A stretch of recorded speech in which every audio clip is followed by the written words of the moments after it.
Capítulo 5. As 7 mentiras do sucesso. A mente está em seu próprio lugar e em si mesma. Pode fazer um céu do inferno, um inferno do céu. John Milton. O mundo em que vivemos é o mundo em que escolhemos para viver, quer consciente ou inconscientemente. Se escolhermos felicidade, é o que teremos. Se escolhermos miséria, assim será também.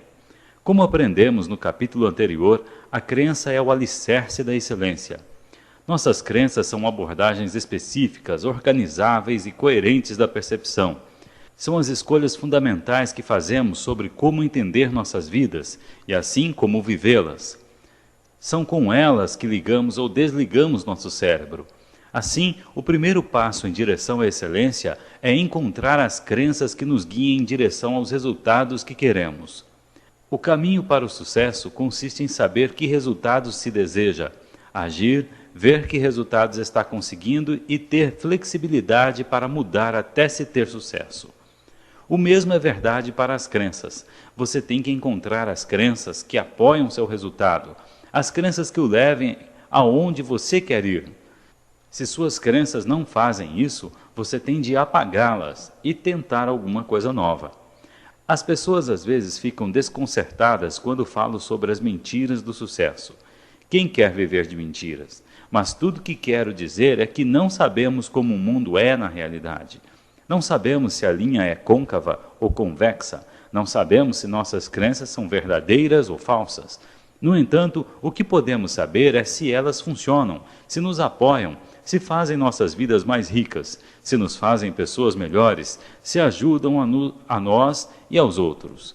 A palavra mentira é usada neste capítulo como um consistente lembrete de que não sabemos ao certo como são as coisas com exatidão. Uma vez que sabemos que a linha é côncava, por exemplo, não estamos mais livres para vê-la como convexa. A palavra mentira não significa ser enganoso ou desonesto. Antes, é uma maneira útil de nos lembrar que não importa o quanto acreditemos num conceito, devemos ser abertos para outras possibilidades e o contínuo aprendizado. Sugiro que olhe para estas 7 crenças e decida se são úteis para você. Encontrei-as repetidas vezes em pessoas de sucesso e as modelei. Para modelar excelência, temos de começar com os sistemas de crenças da excelência. Descobri que estas 7 crenças fortaleceram pessoas a usar, fazer mais, adotar maiores medidas e produzir maiores resultados. Não estou dizendo que são as únicas crenças úteis do sucesso, mas são um começo. Elas funcionaram para outros e gostaria que visse se funcionam para você. Crença 1. Tudo acontece por uma razão e um fim, e isso nos serve. Lembra-se da história de W. Mitchell? Qual foi a crença central que o ajudou a superar a adversidade? Ele decidiu aproveitar o que acontecera e trabalhar com isso a seu favor de todo modo que pudesse. Da mesma forma, todas as pessoas de sucesso têm a estranha capacidade de focalizar o que é possível numa situação, que resultados positivos podem vir dela. Não importa quão negativo seja o retorno ou o feedback que tragam de seu ambiente, elas pensam em termos de possibilidade. Pensam que tudo acontece por uma razão e isso as satisfaz. Acreditam que toda adversidade contém a semente de um benefício equivalente ou maior. Posso garantir-lhe que as pessoas que conseguem resultados relevantes pensam dessa forma. Pense sobre isso em sua própria vida.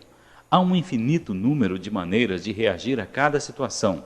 Digamos que sua firma falha ao tentar conseguir um contrato com o qual você tinha contado, um contrato que você estava certo que merecia.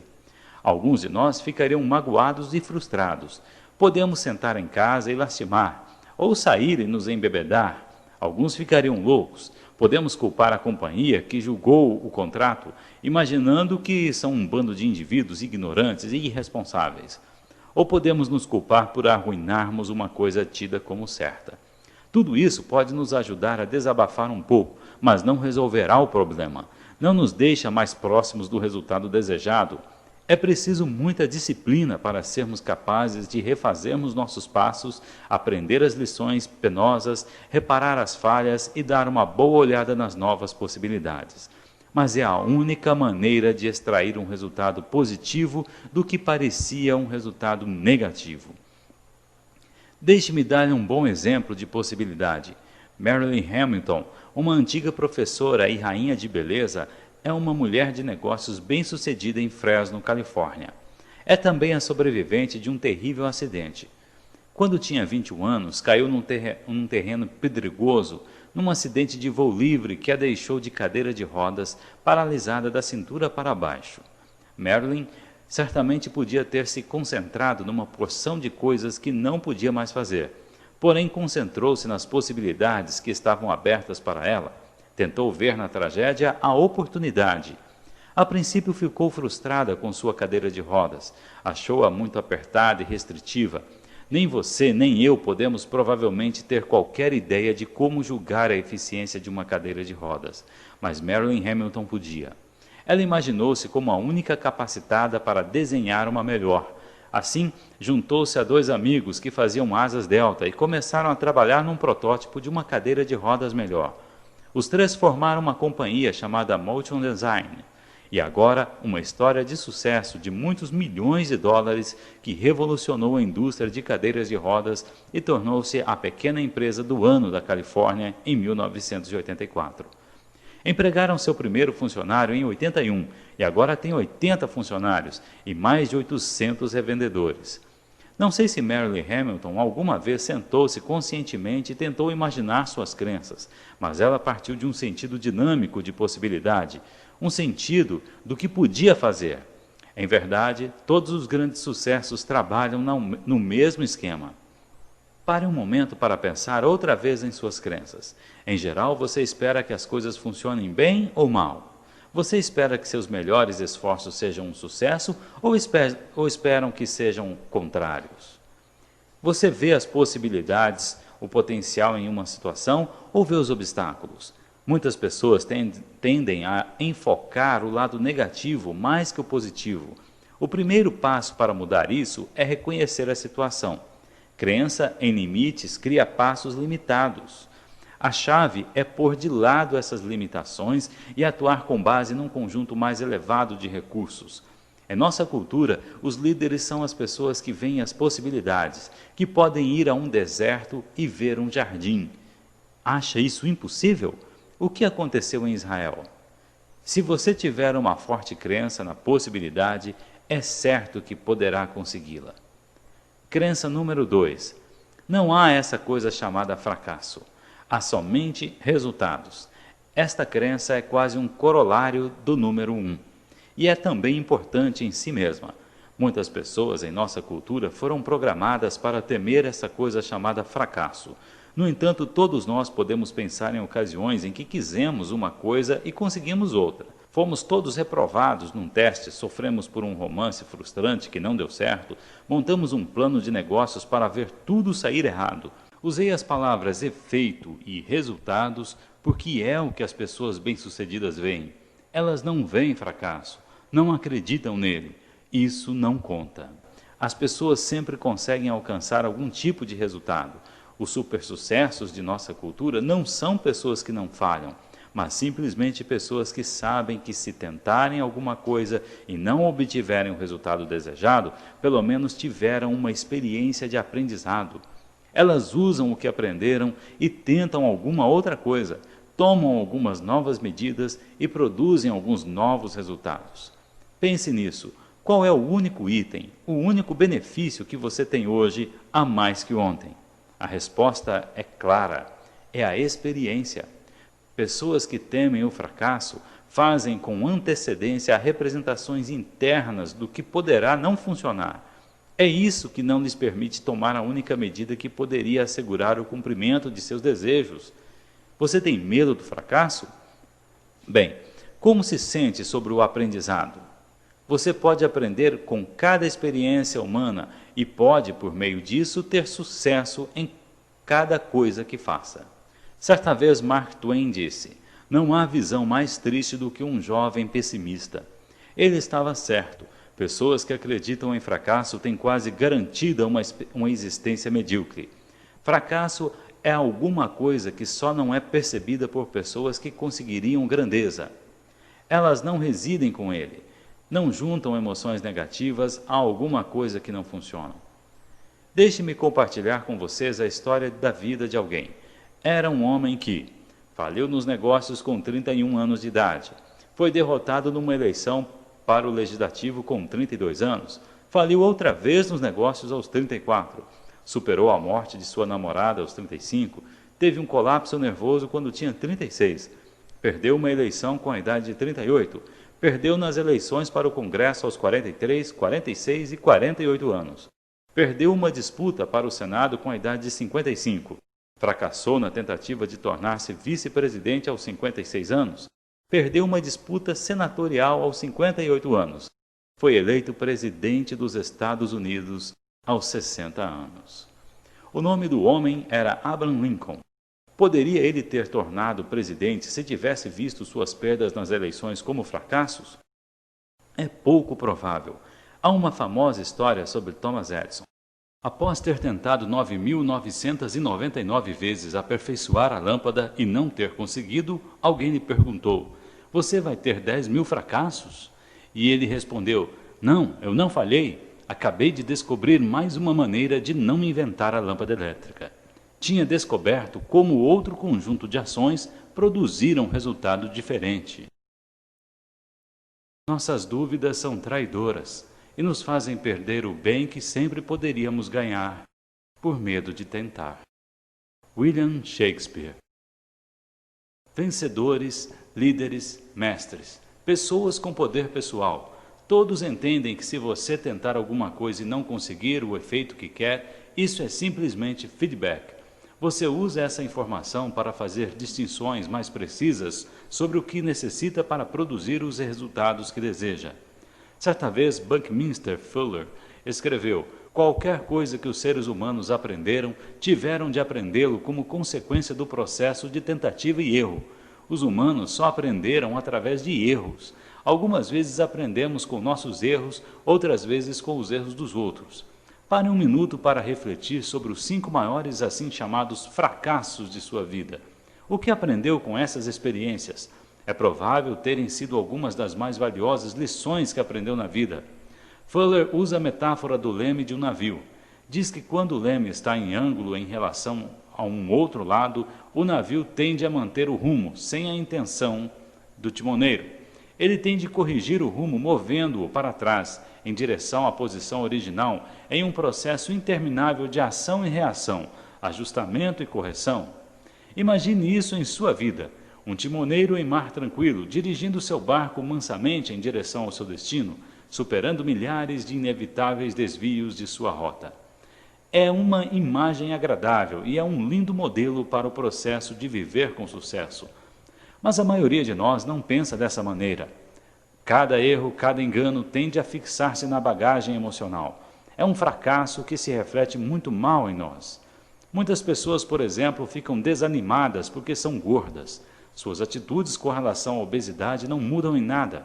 Em vez disso, poderiam admitir o fato de que estão tendo sucesso na obtenção de um resultado chamado excesso de gordura e que agora vão conseguir um novo resultado chamado ser magro. Conseguiriam esse novo resultado praticando novas ações. Se você não estiver certo de que ações precisa para conseguir esse resultado, preste especial atenção ao capítulo 10, ou modele alguém que conseguiu o resultado chamado ser magro. Descubra que ações específicas essa pessoa consegue, mental e fisicamente, para permanecer magra. Consiga as mesmas ações e conseguirá os mesmos resultados. Enquanto encarar seu excesso de peso como um fracasso, você estará imobilizado. No entanto, no minuto em que mudá-lo para um resultado que conseguiu, portanto um resultado que você pode mudar outra vez, então seu sucesso estará garantido. A crença no fracasso é um modo de envenenar a mente. Quando armazenamos emoções negativas, afetamos nossa fisiologia, nosso processo mental e nosso estado.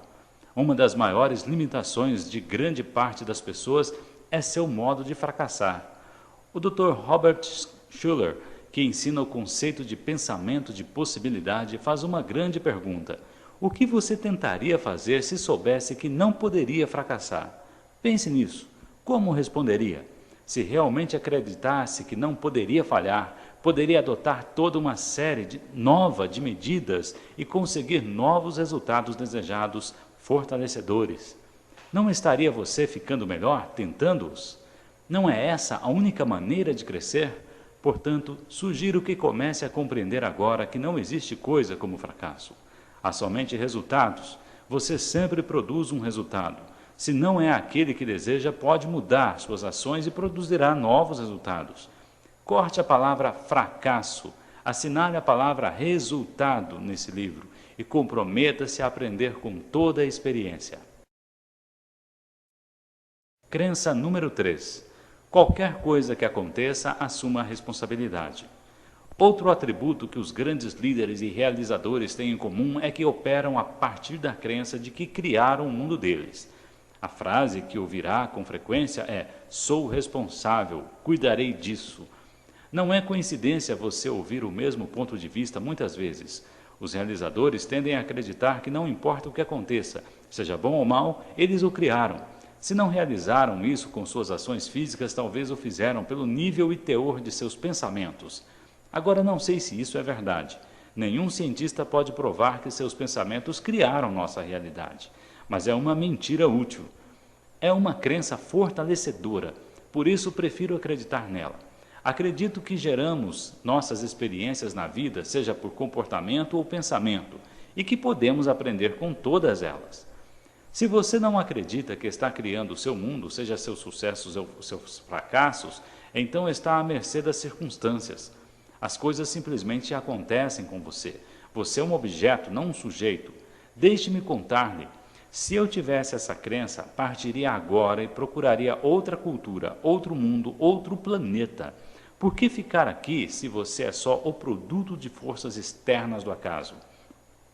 Assumir responsabilidade é, em minha opinião, uma das melhores medidas do poder e maturidade de uma pessoa. É também um exemplo de crença, apoiando outras crenças, de capacidade sinergética, de um sistema coerente de crenças. Se você não acredita em fracasso, se sabe que atingirá seu efeito, não tem nada a perder e tudo a ganhar, assumindo responsabilidade. Se você estiver no controle, terá sucesso. John F. Kennedy tinha seu sistema de crenças. Dan Hatter, certa vez, disse que Kennedy tornou-se um verdadeiro líder depois do incidente da Baía dos Porcos, a fracassada invasão de Cuba, quando perante o povo norte-americano disse que aquilo que fora uma atrocidade nunca deveria ter acontecido. E então assumiu total responsabilidade pelo fato. Quando fez isso, transformou-se de jovem político hábil em verdadeiro líder. Kennedy fez o que todo grande líder deve fazer. Aqueles que assumem responsabilidade estão com a força. Aqueles que evitam-na estão enfraquecidos. O mesmo princípio de responsabilidade mantém-se verdadeiro também em nível pessoal. Quase todos nós tivemos a experiência de tentar expressar uma emoção positiva para alguém. Tentamos dizer a alguém que o amamos ou que entendemos o problema que está tendo. Mas se em vez de passarmos essa mensagem positiva, eles a entendem como negativa, ficam transtornados e hostis, em geral nossa tendência é de também ficarmos aborrecidos, culpá-los, torná-los responsáveis por qualquer mal-entendido que tenha surgido. Essa é a maneira mais fácil, mas nem sempre é a mais sábia. O fato é que sua comunicação pode ter sido o acionador. Você ainda pode produzir o resultado de comunicação que deseja, se lembrar seu efeito, isto é, o comportamento que quer criar. Compete a você mudar seu comportamento, tom de voz, expressões faciais e assim por diante. Dizemos que o sentido da comunicação é a resposta que você obtém.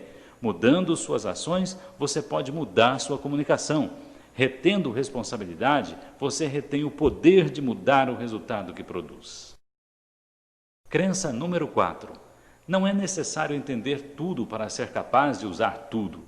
Muitas pessoas bem-sucedidas vivem pela crença útil de outras. Elas não acreditam que precisam saber tudo sobre tudo a fim de usá-las. Sabem como usar o que é essencial, sem sentir necessidade de aprofundar-se em cada detalhe.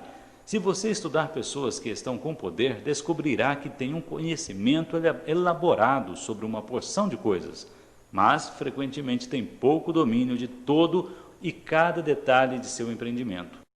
Falamos no primeiro capítulo sobre como a modelagem pode economizar para as pessoas um de nossos insubstituíveis recursos, o tempo.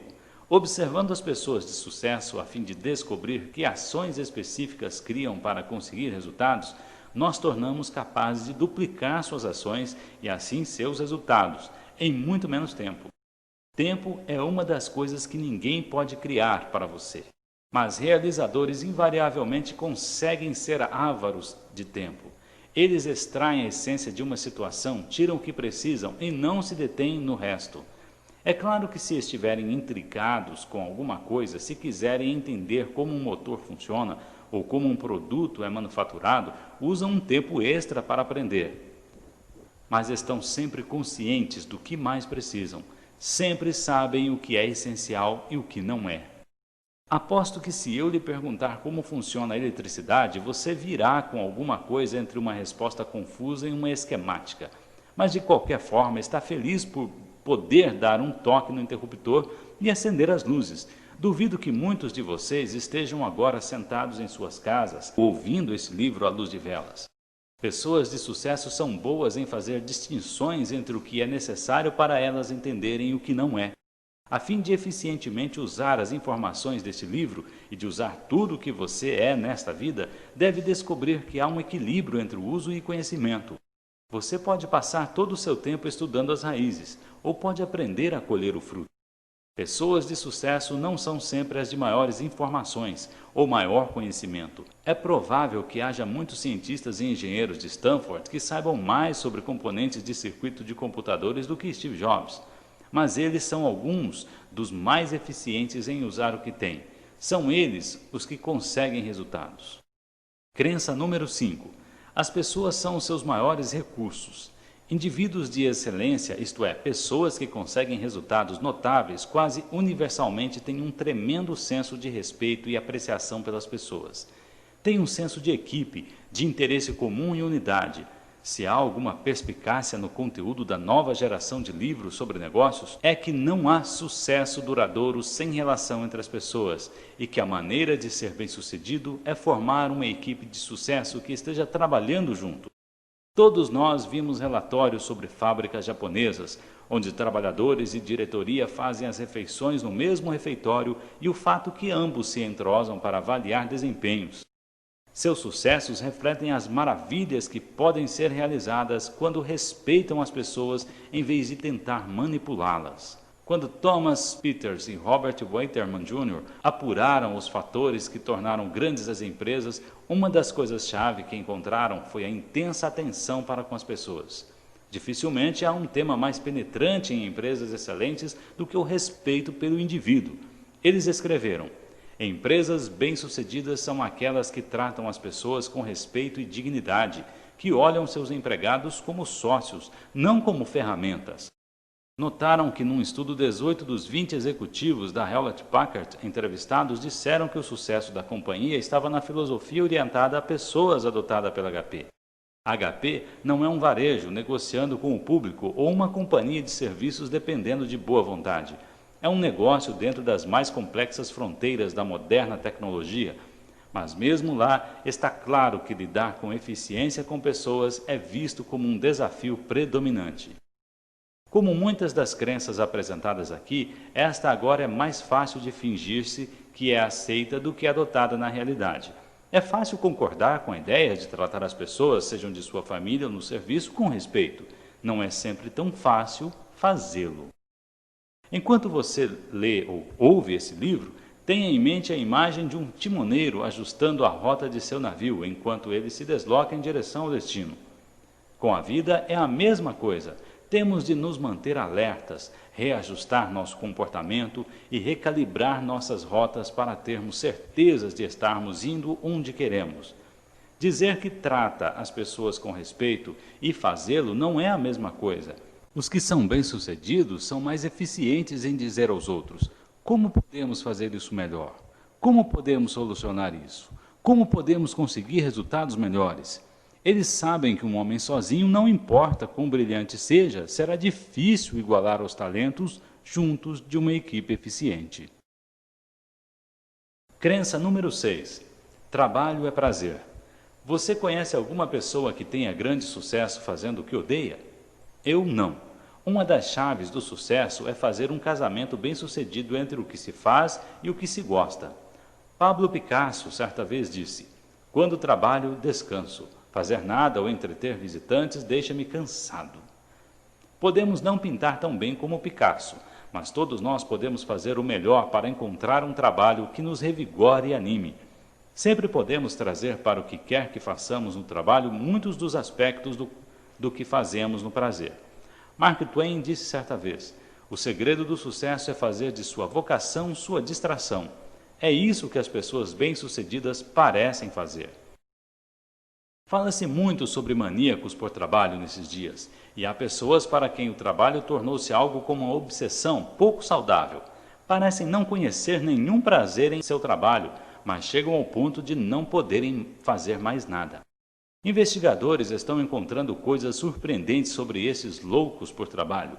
Há alguns que parecem loucamente viciados no trabalho porque o amam. Isso desafia-os, deixa-os excitados e motivados. Veem o trabalho de modo como a maioria de nós olha o prazer, como uma maneira de expandir-se, aprender novas coisas, explorar novos caminhos. Há tipos de trabalho que conduzem mais a isso do que a outros. A chave é dirigir seu caminho para aqueles empregos e é aí que aqueles espirais ascendentes começam. Se você pode encontrar meios criativos para fazer seu trabalho, isso o ajudará a progredir em direção a trabalhos ainda melhores. Se você acha que o trabalho é algo enfadonho e só uma maneira de trazer sustento, é provável que nunca será alguma coisa a mais. Falamos antes sobre a natureza sinérgica de um sistema de crença coerente e a maneira positiva como as crenças apoiam outras crenças positivas. Este é outro exemplo. Não penso que existam quaisquer trabalhos sem alternativas. Há somente pessoas que perderam o senso de possibilidade, pessoas que decidiram não assumir responsabilidades, pessoas que decidiram acreditar no fracasso. Não estou sugerindo que você deva se tornar um maníaco por trabalho. Não estou sugerindo que você deva fazer seu mundo girar em torno de seu trabalho. Mas estou sugerindo que enriquecerá seu mundo e trabalho se trouxer para ele a mesma curiosidade e vitalidade que traz para seu lazer. Crença número 7. Não há sucesso permanente sem confiança. Indivíduos que têm sucesso têm crença no poder da confiança. Se há uma única crença que parece quase inseparável do sucesso, é a de que não há grande sucesso sem grande confiança. Se você olhar para as mais bem-sucedidas pessoas em qualquer campo, descobrirá que não são necessariamente as melhores e as mais brilhantes, as mais rápidas e nem as mais fortes. Descobrirá que são aquelas com a maior confiança. A grande bailarina russa Anna Pavlov disse certa vez: "Se perseguir um objetivo sem parar, esse é o segredo do sucesso. É só outra maneira de exprimir nossa fórmula do sucesso definitivo. Conhecer seu efeito, modelar o que funcione, tomar medidas, desenvolver o sentido de perspicácia para saber o que está conseguindo e continuar aprimorando até conseguir o que se quer." Vemos isso em qualquer campo, mesmo naqueles onde a habilidade natural parece ter o maior domínio. Nos esportes, por exemplo, o que faz Larry Bird um dos maiores jogadores de basquete?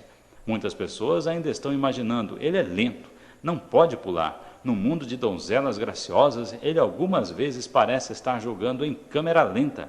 Mas quando chega o momento exato, Larry Bird tem sucesso porque tem uma confiança imensa na vitória. Ele pratica com afinco, tem mais obstinação mental, joga com mais garra, ele quer mais. Consegue mais de suas habilidades do que quase todos os outros. Pete Rose abriu seu caminho para o livro dos recordes da mesma maneira, usando com frequência seu compromisso para com a excelência, como uma força que o dirigia para pôr tudo o que podia em tudo o que fazia. Tom Watson, o grande golfista, não era nada especial em Stanford, era só outro garoto no time, mas seu treinador ainda se maravilha com Watson, dizendo: "Nunca vi alguém praticar tanto." A diferença de puras habilidades físicas entre os atletas raras vezes diz alguma coisa. É a qualidade do compromisso que separa os bons dos grandes. Compromisso é um componente importante do sucesso em qualquer campo. Antes de atingir o apogeu, Dan Rather era uma lenda como o mais esforçado repórter de televisão em Houston. Eles ainda falam de quando fez uma reportagem pendurado numa árvore enquanto um furacão rugia em direção à costa do Texas.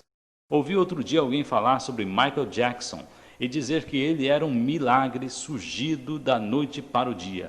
Milagre da noite para o dia? Michael Jackson? Ele trabalhou seu talento desde os 5 anos de idade. Tem dado espetáculos desde então, praticando seu canto, aperfeiçoando sua dança, escrevendo suas canções. É claro que tinha algum talento natural. Ele também cresceu num ambiente que o ajudou e desenvolveu sistemas de crença que o estimularam. Teve muitos modelos de sucesso disponíveis, teve uma família que o guiou, mas o pano de fundo era que ele queria pagar o preço. Gosto de usar a expressão WIT, What It Takes, isto é, o que for necessário. As pessoas bem-sucedidas estão a fim de fazer o que for necessário para ter sucesso, sem, claro, prejudicar alguém. Isso, tanto quanto alguma outra coisa, é o que as distingue das outras. Existem mais crenças que favorecem a excelência? Claro que sim. Quanto mais você pensa nelas, tanto melhor. Através deste livro, você deve ficar ciente de distinções adicionais ou critérios que pode utilizar. Lembre-se, o sucesso deixa pistas. Estude aqueles que são um sucesso.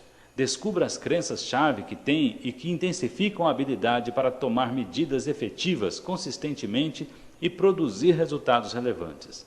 Essas 7 crenças fizeram maravilhas para outros antes de você e acredito que possam fazer maravilhas por você, caso você puder comprometer-se com elas firmemente. Quase posso ouvir alguns de vocês pensando, bem, isso é um tanto difícil, e se você tiver crenças que não apoiem? E se suas crenças forem negativas e não positivas? Como mudamos as crenças? Mas você já deu o primeiro passo, que é estar consciente. Você sabe o que quer. O segundo passo agora é a ação, aprendendo a controlar suas representações internas e crenças, aprendendo como dirigir seu cérebro. Assim, começamos a juntar os pedaços do que acredito leve você à excelência. Comecemos com a ideia de que a informação é o bem dos reis, que mestres comunicadores são aqueles que sabem o que querem e que tomam medidas efetivas, variando seu comportamento até obterem resultados. No capítulo 2, aprendemos que o caminho para a excelência passa pela modelagem. Se você pode encontrar pessoas que criaram sucesso sólido, você pode modelar as específicas ações que eles praticaram com a coerência e que produziram resultados, suas crenças, sintaxe mental e sua fisiologia, a fim de poder então produzir resultados similares num tempo de aprendizado bem menor. No capítulo 3, falamos sobre o poder do Estado. Vimos como comportamentos fortes, ricos de recursos e efetivos resultam de uma pessoa que esteja num estado neurofisiológico efetivo e rico de recursos. No capítulo 4, aprendemos sobre a natureza da crença, como crenças fortalecedoras abrem a porta da excelência. Neste capítulo, exploramos as 7 crenças que são os alicerces da excelência. Agora vou compartilhar com vocês técnicas poderosas que podem ajudá-los a fazer o uso do que você aprendeu até aqui. Fim do capítulo 5.